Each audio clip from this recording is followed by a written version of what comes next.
ఈ ఇయర్లో నాగచైతన్య ఆల్రెడీ ప్రేమం అనే మూవీతో హిట్ కొట్టాడు. కానీ ప్రేమం కంటే అక్కినేని ఫ్యాన్స్ ఎంతగానో వెయిట్ చేసిన మూవీ సాహసం శ్వాసగా సాగిపో రిలీజ్ విషయంలో ఎన్నో అడ్డంకులు ఎదుర్కొన్న ఈ మూవీ ఆఖరికి రిలీజ్ అయింది. మరి ఈ మూవీ ఆడియన్స్ని ఎంతవరకు ఆకట్టుకుందో చూద్దాం. నాగచైతన్య చదువైపోయి సరదాగా కాలం వెళ్లదీసే ఓ ఎగువ మధ్యతరగతి యువకుడు. అతని జీవితంలోకి లీలా ప్రవేశిస్తుంది.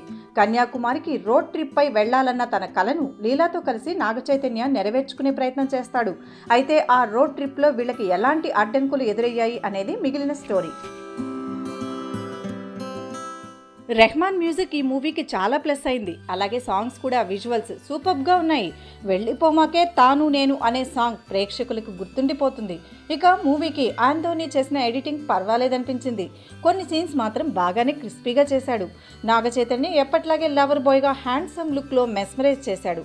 కానీ చేతు పక్కన నటించిన మంజుమా మోహన్ మాత్రం లీలా అనే క్యారెక్టర్లో అంత గొప్పగా ఏం అనిపించలేదు. ఇక నెగటివ్ రోల్లో బాబా సహగల్ అదరగొట్టాడు. అలాగే చేతు ఫ్రెండ్గా చేసిన రచయిత రంకేడు మౌలి ప్రేక్షకులకు కనెక్ట్ అయ్యాడు. స్క్రీన్ ప్లేలో కొంచెం గౌతమ్ మీనన్ తన గత చిత్రాల్లాగా స్లో ఫేజ్నే ఫాలో అయ్యాడు.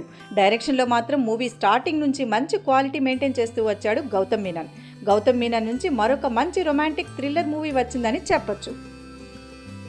ఇక ఈ సినిమాలోని plus points songs, Naga Chaitanya and climax. అలాగే మైనస్ పాయింట్స్లో slow screenplay, story and editing అని చెప్పొచ్చు.